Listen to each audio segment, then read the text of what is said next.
Hi, I'm Steve Smith. Welcome to the GreatBase Tennis podcast. I'm going solo. Andy Fitzel is in Germany, and the show must go on. Andy and his wife are regrouping, settling in Germany, and we're making some adjustments here in Florida as well. But let's do this. I've never used a teleprompter before, but I have a list. I'm looking right at it. Don Meyer. Here's an assignment. Don Meyer is a small college basketball coach, the late Don Meyer. Go to YouTube, even for those people that are familiar with Don, and watch it again, or watch it for the first time. It's a 10-minute clip, covers his life story, which was coaching kids. And it's an amazing story. But just put in Jimmy V for Jimmy Valvano, Jimmy V ESPY Awards, Don Meyer. And what I've done is I've made a list of points from one of Don's lectures, the best thing I've seen in sports. It's one of my favorite tapes. So let's start with number one. Number one is study coaches who have gone before you. That's really the great base. We've studied coaches who have gone before us. Number two, let the players that you're currently working with know about the players who have gone before them. From Don Meyer. Number three, tell stories to your current players about your old players. And that's very easy for me to remember. Adrenaline is great for memory. And I remember so many things about players I've coached in the past. Let me tell you a story. We just interviewed Jim Lair, Dr. Jim Lair last week, storytelling for mental toughness. Don Meyer, number four, leave the world a little better place than you found it. That'd be a great goal for all of us. And with that, number five, same principle, a team, an individual for that matter, should always leave the locker room cleaner than they found it. Leave the locker room cleaner than they found it. Number six, these pearls of wisdom. There's nothing worse than a wasted life. Don't waste time. Don't waste opportunity. Go for it. Number seven, Don Meyer, and this holds true for me, maybe not for everybody, but this comes from Don. One doesn't know how important coaching is until they have their own children. And then they see the impact a coach can make on their own child's life. Number eight, it takes a village to raise a child, but no one tells you where the village is or how to get there. Number nine, and I think you could have junior tennis players. I know that's members of our audience, parents driving their juniors to and from practice, to and from tournaments, is just write some of these down. Some of them are for coaches, so. Number nine, take coaching seriously, but don't take yourself too seriously. Here's another one. Number 10, you need to have an overriding purpose in your program, and you have to know, as a coach, that your overriding principle is not about winning, it's not about making money. Your overriding principle, it has to be impacting the kid's life. That's number 11, just that, impact the kid's life. Number 12, Don Meyer, you need to be a servant. You need to serve kids. That's what you're doing 24/7 and trying to impact their life in a very positive way. Moving down the list, get your players to play with passion. They got to play hard. Don Meyer, play hard. Don Meyer, if a kid is playing lukewarm, it's enough to make you puke. They have to put their effort forward. Don talks about initially coaching is a passion, and then, say running practice. It's a passion at first, and then it becomes a duty, then it becomes a downright burden. If that's the case, the late Don Meyer, you need to get out of coaching. You have to have the same enthusiasm for practice, day in and day out. Actually, you really shouldn't think of it as a job. That's probably not the best word. It's a project. You're going to practice. It's a building project. 15, you got to have kids love the game. And the coach has to love the game for the players to love the game. You got to love getting better. The coach also has to love getting better. This is true, especially if a kid has a comparative experience. You can't fool a kid. Like say in junior development, they take the inexperienced instructor and put them with the youngest kids. But if you give those young kids a really, really competent, energized instructor, then they'll know. And then you won't be able to fool them again. 17, I've heard Chuck Creasy say this, so many of these pearls of wisdom you hear from many people. A kid doesn't care what you know until they know you care.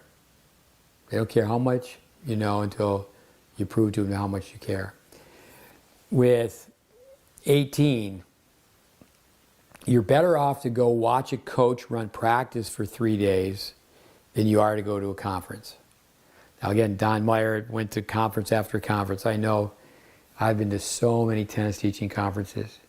But just a point, stop and think about, you could put that in your treasure chest and say, okay, I'm going to accept that.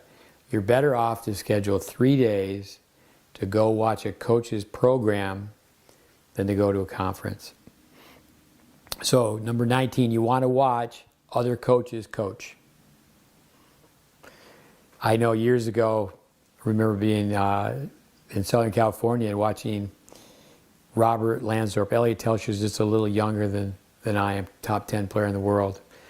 And I remember Elliot, I told him that later in a workshop he attended. I was conducting a workshop in Southern California. But I remember Elliot saying, "What are you doing?" I go, "Well, I'm just watching people teach tennis." And I remember Elliot said, "That's the dumbest thing I've ever heard of." But no, you really have to watch other people coach. But keep in mind, we were both in our early 20s.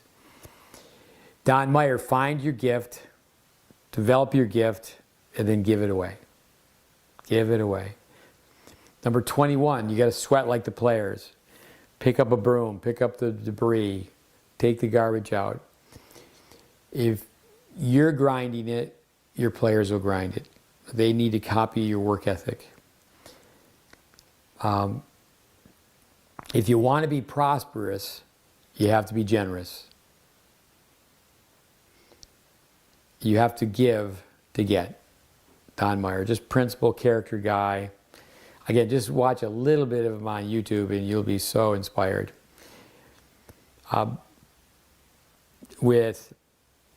If a coach, number 23, if a coach copies you or your stuff, and many times they won't give you credit, but that's okay, you know. You know that they've copied you. 24, love to compete. You're just trying to get 1% better. You're trying as a coach to get better as a coach.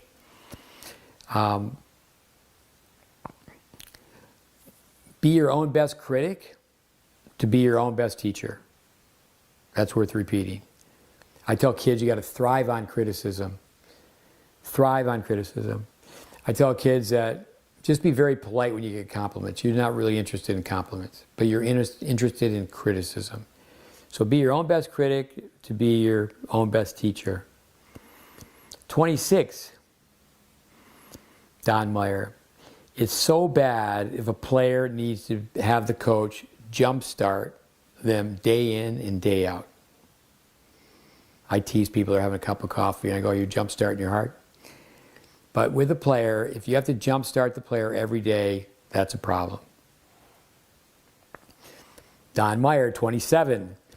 Make the big time where you are right now. You're in junior high, you're a young kid, be big time today. Big time work ethic, big time principles. Vince Lombardi, get there 15 minutes early, and you don't have to be in the wrong million time club where the coach is telling you a million times. The right million time club, you just do whatever they tell you a million times. Eager is better than willing. Eager is better than willing. Number 29, you have to work on both strengths and weaknesses. Bollettieri has done so many great things in tennis. At one point, he was just work on strengths. Go with your forehand. Go with your forehand. You're only as strong as your weakest shot. The chain's only as strong as the weakest link. You need balance. You need balance as an athlete. Don Meyer talks about don't have your stance be so far apart that you can't be quick. But don't have your feet be so close together that you don't have balance. A little bit more of the shoulder width apart. But also in balance, balance between offense, a balance between defense. A side note, I do hear parents say very often, well, because one parent's more into the tennis than the other, the parents will say, well, we balance each other out. Sometimes that's not the case. Sometimes parents cancel each other out. But balance, it's interesting. Of course, in our system, the GreatBase, we think of Welby Van Horn when we just think of being on balance or on balance in an off balance position. But Don Meyer, basketball coach, I think he's really focusing so much on balance between offense and defense. You got to play all over the court. Number 31, have team meetings in different places. Have team meetings in different places. The spice of life. So the variety goes a long ways. Don't always meet in the same place. Don Meyer always lectured on taking notes. So 32 is always take notes. 33 is always rewrite your notes. 34, always file your notes. To hear it's to forget it. To write it down is to remember it. Then to do it over and over again is to understand it. With Don Meyer, go watch the line coaches at a football practice. Could just be a high school football practice in August when they start with double sessions. Football players, especially offensive linemen, but both, they can play an entire game, they can play an entire season where they don't get to touch the ball. But the intensity. John Wooden, the late John Wooden, coach from UCLA, Don Meyer admired him greatly, like so many people. Be better at 40 than you are at 30. Be better at 50 than you are at 40. Be better at 60 than you are at 50. Always get better. You're better at 70 than you're at 60. In Daniel Coyle's book, The Talent Code, he says you really should hire coaches that are in their 60s and 70s. Actually, I'm just trying to get a job. No, I'm just teasing. Bill Walsh, the late Bill Walsh, he said when he was 40 years old, he was not a good coach. He needed more experience. In all of sport, probably no one has a better coaching tree than the late Bill Walsh, football coach.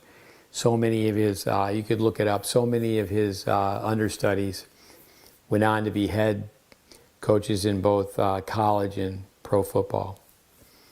This has already been said in a different way, but from Don Meyer's lecture, The Best Things in Sports, get your hands dirty.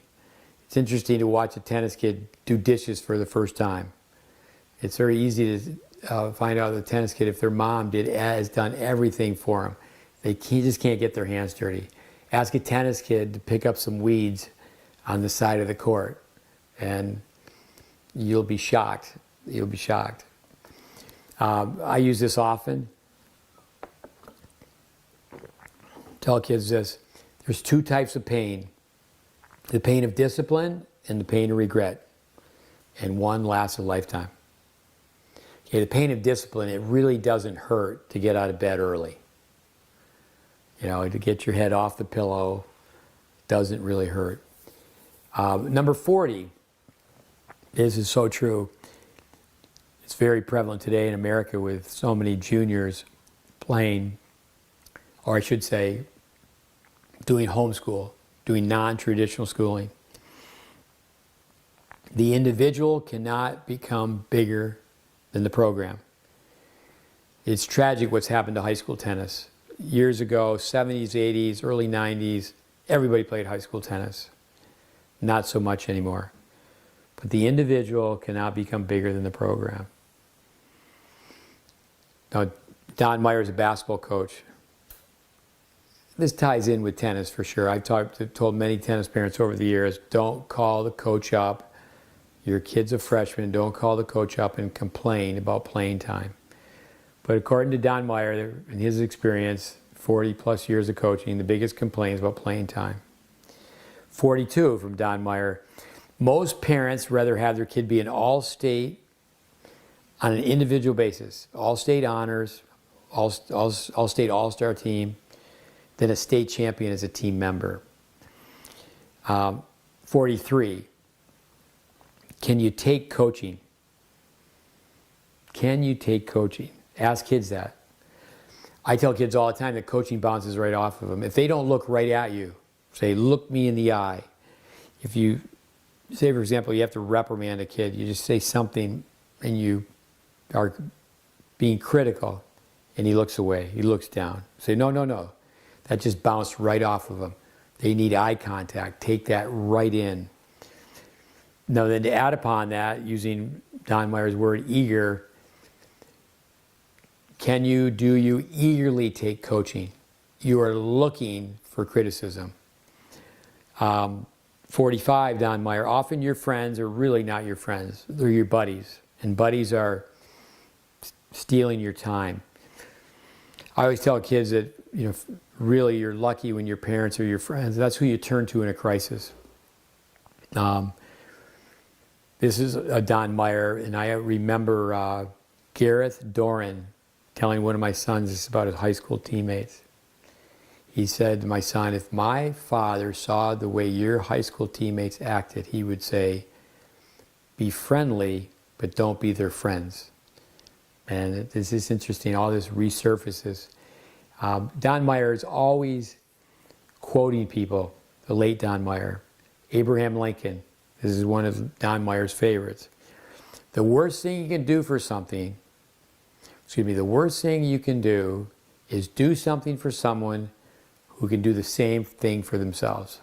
Let me read that again. The worst thing you can do is do something for someone who can do the same thing for themselves. Right now, what I have going in my life is I have a couple boys that show up every day, and they're pulling a cooler on wheelers. We speak English. They're pulling a cooler on wheels. And there's water and Gatorades and some fruit. And I try to every day go, who packed that? And the answer is my mom, my dad. And I go, no, no, no, you need to get up and pack here for yourself.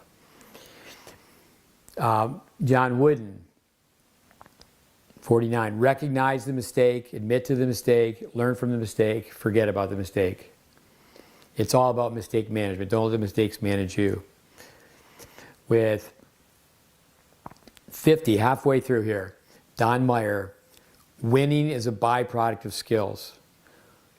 Going back to John Wooden, he never mentioned the word winning. Winning takes care of itself. Winning is the aftermath. Just compete to the final bell. Love the process, and the process will love you back. Love the process. It's going to take time. Improvement comes in stages. 51, 52, where are we? 52. Player development is like building a house. We tell this story of the three little pigs all the time. You can build your house out of straw, or you're going to take your time. So when the big bad wolf comes by and huffs and puffs. But first is the foundation. You have to go down to go up. So you go down with the foundation. That's the toughest part of building the house, is the foundation. And then you frame. You frame. Foundation and framing. You lay you put up the framework. 53, people with great attitudes don't complain. Champions train, losers complain. Let me just say that again. People with great attitudes don't complain. You have to have character, teach character. You have to have character, teach character. This is another Abraham Lincoln, 55. Want what you need. You need to be faster, so you want to be faster. And what are you doing about it? Want what you need. You're a lousy camp director, according to Don Meyer, if you're only there for registration and the closing ceremony. To be a great camp director, it's important, and you're there the entire camp. Sun up to sundown. You're in, you're committed. 57, playing and coaching is like putting a jigsaw puzzle together. You can put a jigsaw puzzle together without seeing the big picture, but people who are successful, efficient, fast in putting a jigsaw puzzle together, you know they put the cover of the box, which is the big picture. You can see what you're putting together. So it's just a great analogy. Train the way you plan on playing today with 10 years down the road. So you're thinking, okay, I'm going to train right now like I'm 10 years into this. So you're serious about it. You're serious about it. Let me read that again. Train the way you plan on training 10 years from now. I think that so many people, especially young tennis teachers that we train, it's like, well, I'll do that later. They put the pro in procrastination. I was working with a young intern today. He made a slow motion videotape and told the young coach, you're not doing that with enthusiasm. You're assisting so you can learn to duplicate my skills instead of, oh, this is kind of boring. This thought's your most powerful tool. With be mature beyond your years. Be mature beyond your years. Student assistant coaches, Don Meyer called them SACs, just S-A-C, SACs. People will take from your program, but before they depart, so say it's a 4-year program, it's a high school program, a college program, could be a junior program. If a junior's been in your program for 5 years, they should be able to be a student coach, and they should be able to give back. Don Meyer, sometimes you have to ask for forgiveness instead of permission. Hey, I'm just going to do this. I'll worry about it later. You got the administrators like, no, this is what needs to be done. So I'm going to go ahead and go forward. And then if I'm reprimanded for my actions because I didn't have approval, I'll ask for permission instead of forgiveness. Being a captain is different than being a leader. Coaches can pick their captains, but coaches can't pick their leaders. Stop and think about that. Coaches can pick their captains, but they can't pick the leaders. And you don't have to be the best player to be the captain, certainly. You don't have to be the best player to be the leader. Be a big brother, be a big sister. So the upperclassmen should help the incoming freshmen. So that's 64. Let's go to 65. Too many times the best player, Don Meyer's term, the best player is a dog. They're just totally selfish. Mind vitamins we use all the time. This comes from Don Meyer. If you're going to coast, you can only go downhill. You know, if you cruise, you lose. Number 67, only 2 things that you can control are your attitude and your efforts. That's it. Are you controlling your attitude and are you controlling your efforts? This is something that should happen with upperclassmen, as I mentioned.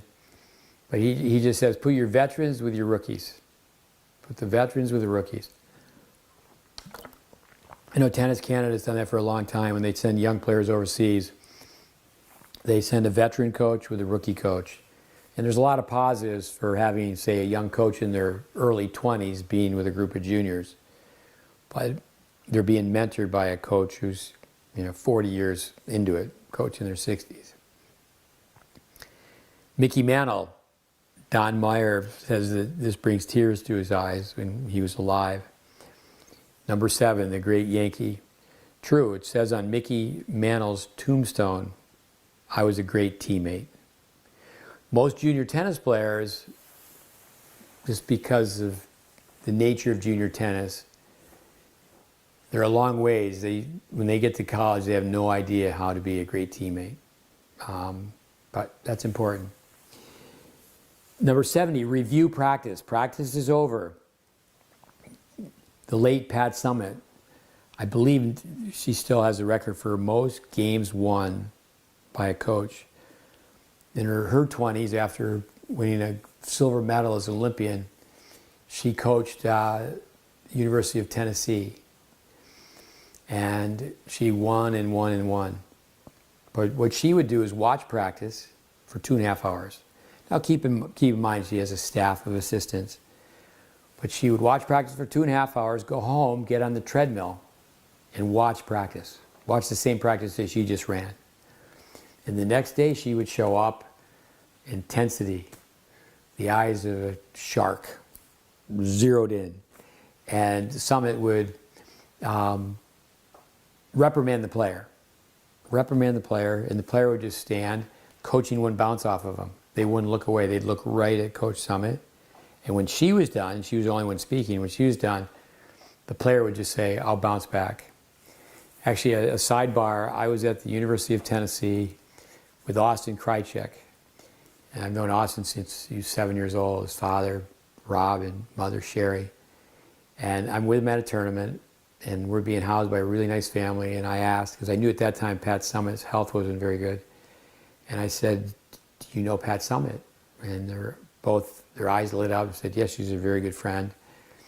And the next day I went out to dinner with the coach of the University of Tennessee, the assistant coach who followed Pat Summitt, and just had a chance to talk coaching with Pat Summitt's successor. 71, be unselfish. 72, check and recheck. All the little details, like an airplane pilot. You get in the cockpit, check, recheck. What are the checkpoints?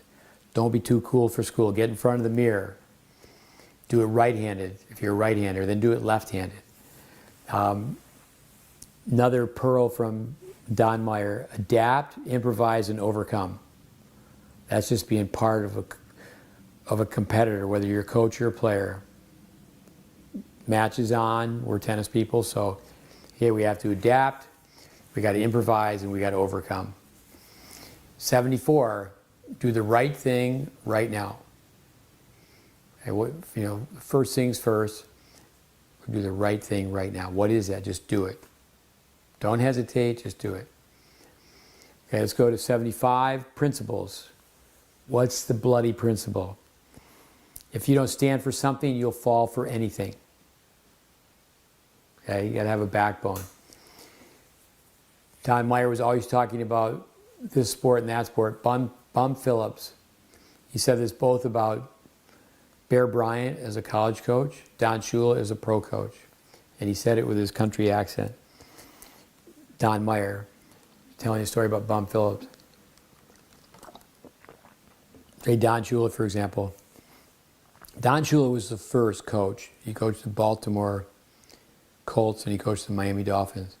That he would be at a hotel and he would request that he have the top floor of the hotel's parking lot.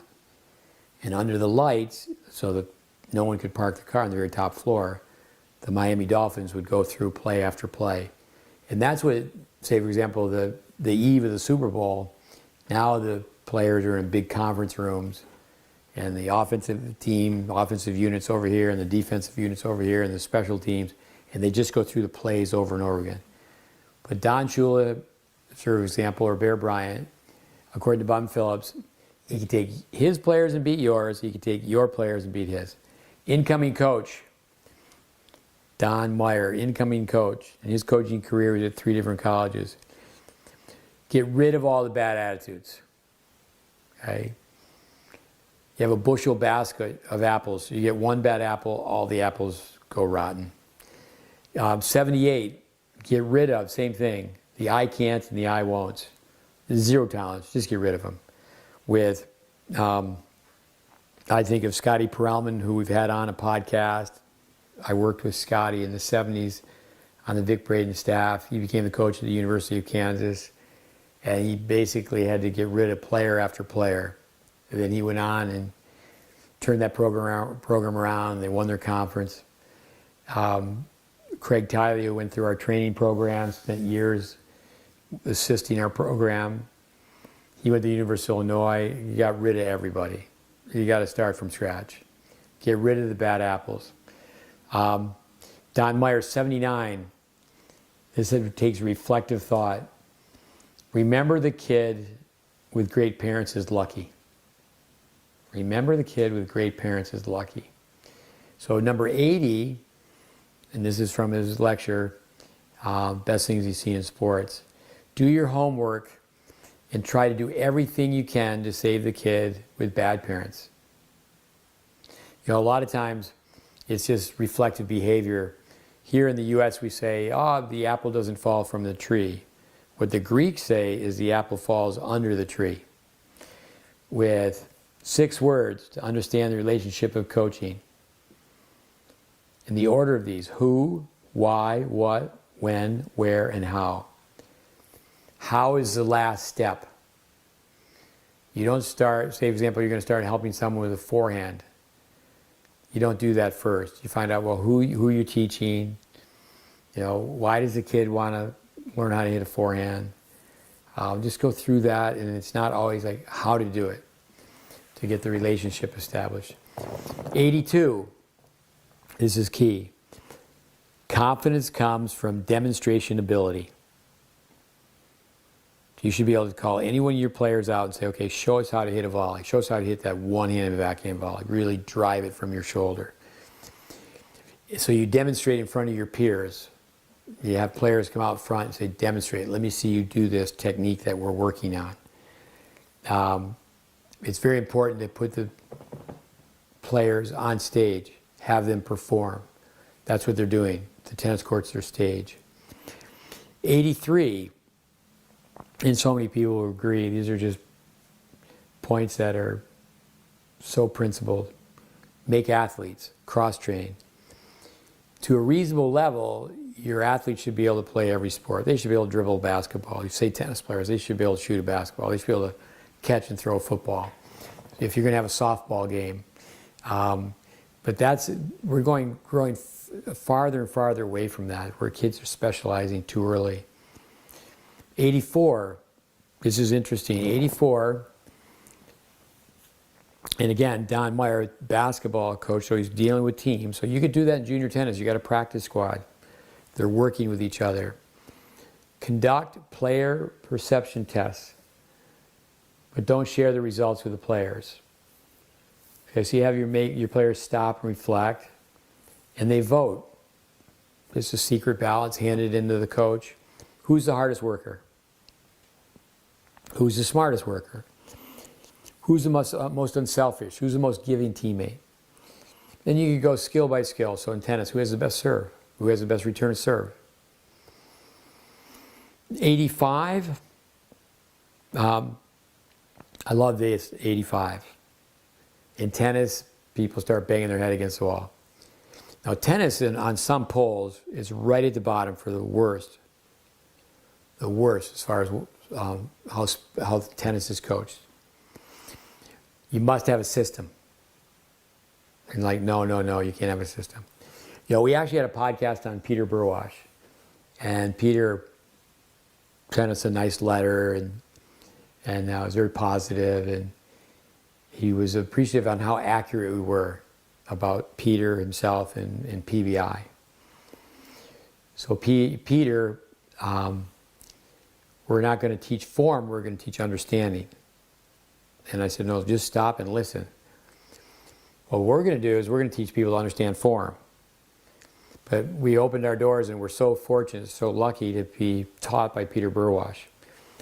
But Peter was, no, I'm not going to teach systems. To us, a system is how do you film. A system is how do you place a sticker on the racket to teach the kid the grips.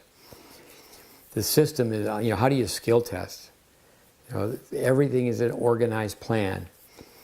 So Don Meyer and Pat Summit would say the same thing. She was alive. You must have a system. It's a philosophy, a program everyone understands. Student athletes and assistants are all on the same page. 86, Don Meyer. Team is a family. You know how brothers can really fight with one another, but then someone from the outside says something bad about the brother. You know, blood's thicker than water, but you know you have a really good program if it's the players, it's like a family. 87, love this. You can never work too hard on technique. And you always work on technique. Jack Kramer used to win a match, you take a shower, relax, and you go back and practice. You got to cleanse your strokes. Go out and hit some slow motion, forehands, backhands. When young kids are playing, they have a tendency to start going towards a Western grip because so many balls are high for a younger player. But yeah, you need to do that. 88, Don Meyer. If you go to a heart surgeon, don't you want to go to a good one? Do you want to go to a heart surgeon who's just out hitting golf balls? Or you want to go to a heart surgeon who's just like a tennis coach? You know, you're reading journals, you're listening to podcasts, you're just doing anything and everything. You're dedicating, investing time to get better. 89, learn to be a great communicator. I mean, we stop kids, they don't even say good morning. You know, we know some of them are introverted and shy, but no, you have to say good morning. Energy. 90, discipline yourself so no one else has to do it. 91, make hard work your passion. Great hockey player, Martin St. Louis. School of Hard Knocks, small guy, Montreal, went to the University of Vermont. And he finally got a chance, but he was put on waivers. It was almost like 3,000 times. You know, X amount of teams, X amount of times where he could have been selected by someone. So if it was 10 times in 30 teams, told my math, 300 times, is Martin St. Louis, he became the MVP. But what Martin St. Louis said, it's an easy choice. It's to be the hardest worker. You could just choose to be the hardest worker. But you know, he was undrafted, unwanted, and got a chance as a walk-on. An amazing, amazing story. Where are we? Number 92. Don't just work hard, work smart. 93. Put the team before yourself. 94, make winning an attitude. Winning on the scoreboard is secondary. Winning on the scoreboard of life is primary. Right? So you're going to win and you're going to lose as far as the scoreboard. But what you do with yourself being a hard worker, what you do with your standing up, being for your teammates. Accountability is essential. You got to be accountable for your time. You got to be accountable for your actions, accountable for your efforts. 96, Don Meyer, change is a must. If you're not changing, you're getting worse because somewhere, someplace, someone is. And if they're changing, they're tweaking their game, they're looking to get a little bit better. Jim Lair, tennis players never arrive, they're always in transit to a better place. 97, handle success and failure exactly the same. Don't let your highs be too high or your lows be too low. Don't put yourself on that roller coaster. Hang in there. 97, we've covered 98. You gotta love 98. Don Meyer, farm boy. If a farmer gets up at 5:30 in the morning to milk cows, that's what he used to tell his players. Why can't we get up as a team of basketball players at 5:30 and work on our game? Attitude is a choice. Attitude is your altitude. You have to have the right attitude to acquire the skill. Acquire the skill. Number 100 is a great one to end on. Be obsessive about fundamentals. Now we know in tennis, fundamentals are not fun. We know Peter Burwash, the personality of the pro. But when it really comes down to instant gratification, delayed delayed gratification. Okay, we got to have the kids have fun now. It's not glorified babysitting.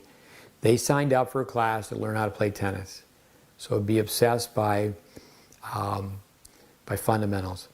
Now, but with Don Meyer, just to go back, a couple things, is go to YouTube, type in Jimmy V, SB Awards, Don Meyer. 10-minute clip. Now, you still can go to his website. Still go to his website. Now, other thing with this list is you can, as a tennis coach, assign it to your players and say, all right, there's 1 through 100, and could be 5, could be 10. And then have your players, could be your support staff, your fellow coaches, have them write down one that's going to be really, really important to them. And so many of these, one covers the other. They kind of blend together. But started with number 1. Remember the coaches that have gone before us. Ended on number 100. Be obsessive about fundamentals. Now, what I find in tennis teaching, like static balance, standing in one place, being at the service line, having the coach stand right next to you. Welby Van Horn used to do this. Be right next to the player. They turn, they shadow swing. Welby would do it without a ball at first, just body balance. And then with a racket, so you go through the shape of the swing. You hit, you hold, you freeze. Vandermeer used to do this. He would have a player hold or follow through, then they would back chain, they would work backwards. They'd go from follow through back to the contact point. But be obsessive about fundamentals. Someone's going to say, ready, play, the umpire. Ready, play, can you hit it? That was a Vic Bradenism. Can you hit it? But we'll get back to a podcast where it's 2 or 3 of us, a dialogue, an interview, different topics. Appreciate you listening. With this, Don Meyer, we have our 8 pillars. But when it comes down to coaches to get online and Bill Walsh and Tom Landry, and there's just so many great coaches, Vince Lombardi. Even if kids, and it's so easy today, I used to say, all right, I want you to come in tomorrow and bring a quote from Winston Churchill. And I was fortunate as a kid to grow up where my parents, there was always encyclopedias in the house. But, maybe sometime in the past, they told a kid he had to need a quote from Winston Churchill, and they had to make a trip to the library. But now what they can do, and it just, with my age, it just baffles me, is they say, hey, I want you to get a quote on Winston Churchill. They push a few buttons on their phone. They yell it out from the back of the van. So just because the information's at their fingertips, and I think that's really a problem in tennis teaching, is I think people think they can learn to teach by just going to YouTube. Now, there's a lot of things you can learn to do on YouTube, but I don't think really learning to teach tennis at a high level is one thing you can do. We've talked about it. I know Andy's mentioned that many times. Go to YouTube and put in modern forehand. And it's like, really? It makes no sense for everybody to put in their own 2 cents. But coming back to number 100, be obsessive about fundamentals, I think we've really gone away from that in this country. Now, even in basketball, and we're talking about Don Meyer, basketball coach, when there was a dream team in '92, it was like no one will ever be able to beat the NBA players. But what I've been told is even though the NBA players are the best, but there's other levels of play, whether it's college basketball or international basketball, where the players are doing a better job with fundamentals. So sometimes the superior player the superior athlete will beat the inferior player. But anyway, go through this list. Don Meyer, look him up, watch that clip, 10-minute clip, Jimmy V, SB Awards, and pick out 5 or 10 of these, or have your players pick out 5 or 10. But anyway, hope you got something out of this. Thanks.